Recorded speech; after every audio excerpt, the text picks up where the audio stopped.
This is a story about a 12-year-old boy and sexting. Not two things you would consider putting in the same sentence. So here's the story. A mom called me for parent coaching a few months ago, and she was hysterical on the phone. Joni, I can't believe I'm calling you with this story. I never thought I would be that mother of that child. And so I calmed her down and asked her to tell me the story. So here is the story. Her 12-year-old son, who she describes as sweet, naive, young, not into girls, not into drugs, not into alcohol, not into violent video games, really just a nice young boy. He's sitting on the couch with her one evening watching TV, which she was delighted to have him in the same room, and so that he was on his phone texting was not an issue. So they're sort of cuddled up together on the couch, and he's watching TV and texting away on his phone, and he gets up to go and take a shower. So he leaves his phone on the couch, which she sees as an invitation to check out his text messages. So the first thing she notices is that he's been texting with a girl, which already was shocking to her since she thought he was scared of girls, but clearly not that night. And the girl wrote to him, "What's up?" You know, the common lingo of teens today. And he says to her, she says, "What are you doing?" He says, "I'm jacking off." And the mother read those three words, "I'm jacking off," and completely went into craze mode.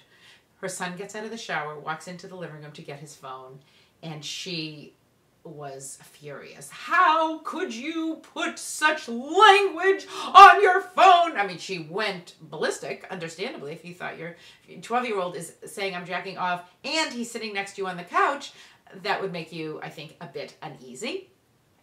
The boy turned beet red and started crying. Now there should be an "oh," and the crying was a good thing. So here's what's going on with some of the early sexting that you're getting from some of these young kids.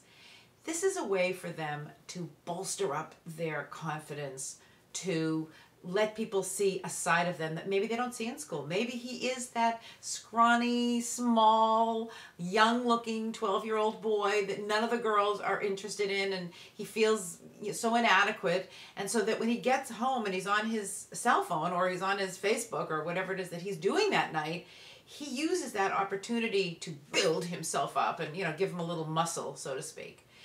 The problem is that because kids who are teenagers don't think in steps, they don't think, well, I'm going to write something outrageous on my cell phone, and this girl's going to read it, and as far as they go is the girl's going to read it and she's going to think I'm hot.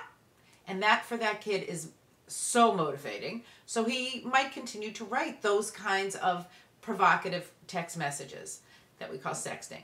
Now, the problem with that is, this girl is also 12 years old, and what if she happened to leave her phone on the couch in her house, and her mother was there and thought, I wonder who my daughter was talking to, and she picks up her daughter's phone, and she starts to look at those text messages, and she's reading from this boy, "I'm jacking off." That mother is going to flip out, and who knows what she might have done. I mean, if I were a parent of a 12-year-old and girl, and I read my daughter's text messages and some boy is saying he's jacking off, I'm sure I would have called the boy's parents. And maybe that's as far as I would have gone. But, some parents these days are very flipped out by sexually provocative stuff on their kids' phones. She could have called the principal. However it could have gone, it wouldn't have been good. And that's the part of sexting that kids don't get. They don't get that it's not just about the person that they're sending something to. It's about what happens when it leaves their fingertips, that it goes off into the world to text land, and it could be on a phone hundreds of miles away that some other parent, some teacher, some principal, because kids leave their phones in odd and interesting places, in the bathroom, on the toilet, in the cafeteria, on the in their study hall, because kids are forgetful. And so they leave their phones, and though most of the texting that they're doing isn't, they're not going to go out and do anything publicly, but if those words are there, though someone is liable to read them, and then there could be other consequences. Not to mention, it just sounds like, who wants to be reading that kind of language on your kid's phone? So here's the deal. The deal is that you need to say to your kid really straightforwardly, you know what, honey, I don't want to see you right and I'm jacking off on your phone, because someone might find that, and it's not just going to be me. If it's me, we can deal with it at home, but once it gets out of this house, there is nothing much I can do to help you. So to help you and make sure that you're not saying anything that could potentially be offensive to somebody else's mother or father, every now and then I'm going to want to check your text messages. I get this feels invasive.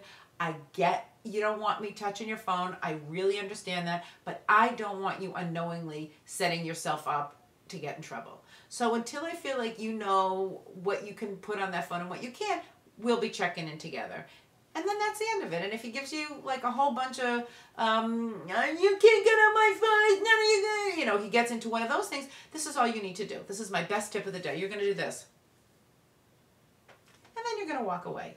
Ultimately, it is your phone and you are paying for it. And you are happy that he has people that he can be texting with and chatting with and developing friendships with. That's all really good. And that's what you need to say. You're going to use that I get it moment. I get that your friends are important to you and you want to have fun with them and joke around. But saying I'm jacking off is not one of those things. So there you go, parents. This is your first lesson in sexting. There'll be more to come with more graphic stories, but I thought I would start small. Thank you.